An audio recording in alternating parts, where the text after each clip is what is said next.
नमस्कार, मैं लोधी कृष्णा राष्ट्रवादी।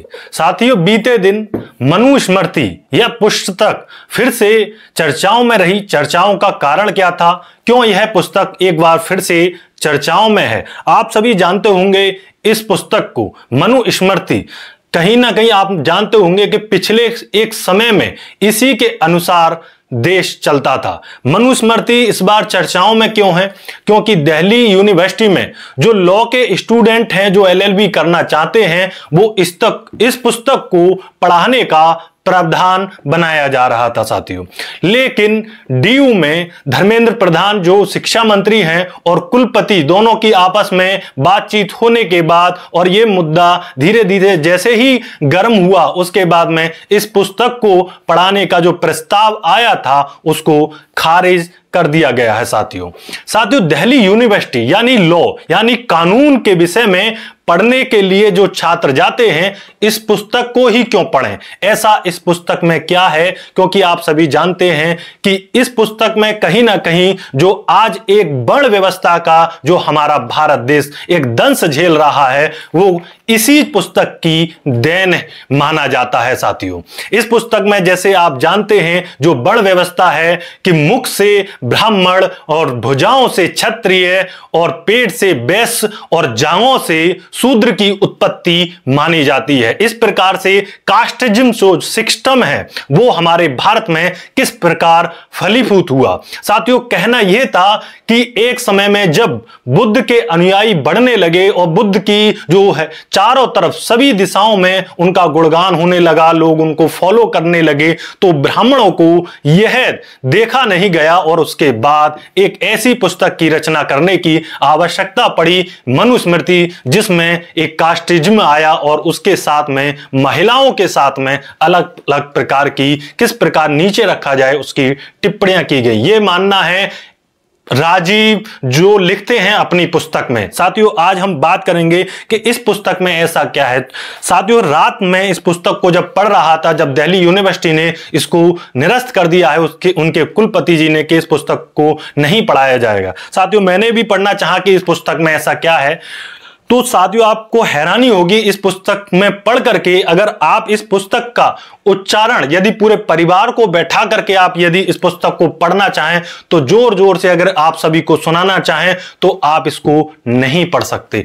वही दूसरी ओर इस पुस्तक को आप पूरे परिवार के साथ, पूरे देश के साथ, आज इसी के अनुसार आपका देश चलता है, इस पुस्तक को कहीं पर भी पढ़ सकते हैं। क्यों नहीं पढ़ सकते साथियों? इसकी कुछ ऐसी, अगर इस अध्यायों की बात करें तो शुरुआत में इसमें सिर्फ ब्राह्मण यानी कि ब्राह्मण समाज या ब्राह्मण वर्ण जो है उसका ही गुणगान किया गया है पहले कुछ अध्यायों में, फिर उसके बाद में विवाह, फिर दंड, इस प्रकार की इसमें पूरी इस पुस्तक में देखने को मिलती है। रात को काफी लेट तक जब मैं इस पुस्तक को पढ़ता रहा तो आप देखेंगे कि कुछ पंक्तियों को मैंने इसमें ऐसी, इस पुस्तक को आप शुरू से लेकर एंड तक पढ़ते हैं तो इसमें सिवाय ब्राह्मण लीला के आपको कुछ देखने को नहीं मिलेगा। साथियों, ये जो द्वंद्व है कि ब्राह्मण एक वर्ग के बारे में बात होती है या फिर क्षत्रिय दूसरे वर्ग के बारे में होती है, वैश्य, कहीं ना कहीं आपने देखा होगा कि यहां पर भारत में कास्टिज्म है, लेकिन अमेरिका या अगर बात करें यूरोप की तरफ जाएं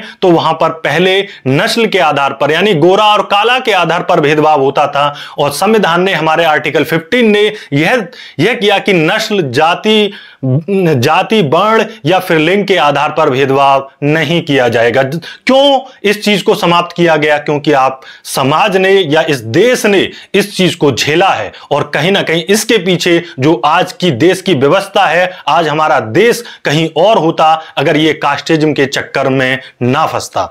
तो साथियों, कुछ ऐसी पंक्तियों को मैं आपके समक्ष रखता हूं कि एक पंक्ति का अगर मैं उदाहरण पढ़ता हूं, संस्कृत में है, उसका मैं अर्थ पढ़ता हूं कि सब पापों से स्थित होने पर भी ब्राह्मण का वध कदापि न करें, उसे धन सहित अक्षर शरीर राज्य से निकाल दें। यानी कि अगर ब्राह्मण बलात्कार करता है या फिर चोरी करता है या किसी की हत्या कर देता है, तब भी उसका वध कदापि न करें। और वहीं दूसरी ओर के ब्राह्मण वध और भी लिखा हुआ है कि समान दूसरा अधिक पाप पृथ्वी पर नहीं है, इसलिए राजा के मन में भी ब्राह्मण वध का विचार ना करे। वैश्य यदि रक्षित क्षत्रिय और क्षत्रिय वैश्या से गमन करे तो इन दोनों को आरक्षता ब्राह्मण गमीन के समान दंड होगा। यानी कि चाहे क्षत्रिय कोई अगर पाप करता है या कोई वैश्य करता है या शूद्र करता है तो इनको बख्शा ना जाए। साथियों और भी कुछ इसमें लिखा है कि जो राज्य बहुत से शूद्रों से भरा हुआ है, मतलब शूद्र कौन है इस चीज के लेकर के लगातार चर्चा होती है। कुछ लोग जो मानते हैं कि जो आदिवासी हैं या दलित पिछड़े हैं या उस तरीके से शूद्रों और महाशूद्रों की संज्ञा दी है, लेकिन अभी कहना मुश्किल होगा कि शूद्र की कैटेगरी में कौन आते हैं।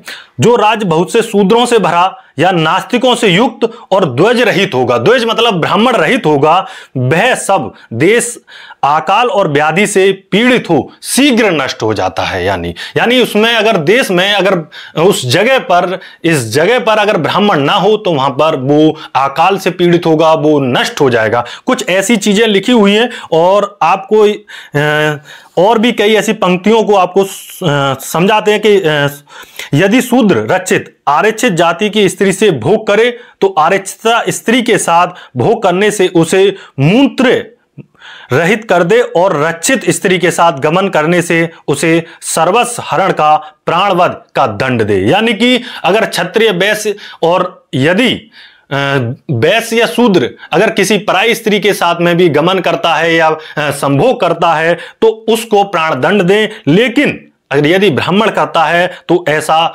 उसको प्रावधान इसमें नहीं है। तो कहीं ऐसी पुस्तक को आप लॉ के स्टूडेंटों को, साथियों मैं इस पुस्तक को क्यों लेकर के बैठा हूं, क्यों आवश्यकता पड़ी। आप जानते हैं कि दिल्ली यूनिवर्सिटी एक हमारे देश की सर्वोच्च यूनिवर्सिटियों में से एक आती है और उस यूनिवर्सिटी में लॉ के स्टूडेंट ऐसी पुस्तक को पढ़ें। तो साथियों हम तो कहते चलिए अच्छा है, इस पुस्तक को आप पढ़ाइए, उस पुस्तक में ऐसा कुछ नहीं है, लेकिन इस पुस्तक के साथ में कुछ और पुस्तक भी आपको पढ़ानी पड़ेंगी जिससे जो विद्यार्थी है उसके दिमाग सभी डायरेक्शन में सोच सके। जब इस पुस्तक को आप पढ़ा ही रहे हैं तो क्यों ना आप ईवी रामास्वामी पेरियार की ये सच्ची रामायण क्यों नहीं पढ़ाते। यदि आपको पढ़ानी है तो ज्योतिबा राव फूले की ये गुलामगिरी को आप क्यों नहीं पढ़ाते। यदि आपको पढ़ाना ही है तो डॉक्टर भीमराव अंबेडकर की जाति का बीज नाश क्यों नहीं पढ़ाते। आपको इन पुस्तकों को भी आपको सिलेबस में लेना चाहिए जिससे सभी स्टूडेंट, सभी विद्यार्थी इस चीज को तर्क कर सकें, इस चीज को जान सकें कि कौन सी पुस्तक में ऐसा क्या क्या लिखा हो, एक वैचारिकी प्रस्तुत हो, लोगों के दिमाग खुले। तो कम से कम ऐसी पुस्तकों को पढ़ना चाहिए। लेकिन हमारा देश संविधान से चलता है तो यही पुस्तक हमारे लिए सर्वोच्च कानून है, यही सर्वोच्च कानून की किताब है और यही इस पुस्तक को घर घर में भी पढ़ना चाहिए और प्रत्येक कक्षा में हो या लॉ के स्टूडेंट नहीं, अगर एक सामान्य विद्यार्थी है तो इस पुस्तक को कंपलसरी करना चाहिए कि यह पुस्तक पढ़ी जाए। एक तरफ इस पुस्तक है जो आपको भेदभाव सिखाती है और एक तरफ दूसरी पुस्तक है जो भारत का संविधान है जो भेदभाव को मिटाती है। एक पुस्तक है समान अवसर को रोकती है और एक पुस्तक है जो सभी को समान अवसर देती है। एक पुस्तक महिलाओं को नीच समझती है, महिलाओं को नीचे रखती है और एक पुस्तक है जो महिलाओं को समान समझती है। साथियों तो आप इन पुस्तकों में से किस पुस्तक का चुनाव करेंगे साथियों। और इस पुस्तक को पढ़ाने के लिए मैं सोचता हूं ऐसे कौन लोग रहे होंगे जो इस पुस्तक को पढ़ाने के लिए भी इसको आगे कर रहे हैं, एक ऐसी कमेटी बना रहे हैं और उस कमेटी के द्वारा इस पुस्तक को आगे भेज रहे हैं कुलपति के पास कि अब ये मनुस्मृति भी लॉ के स्टूडेंट को पढ़नी चाहिए। क्या उनकी थॉट होगी, क्या उनको ऐसा इस पुस्तक में क्या ऐसा अच्छा लगा होगा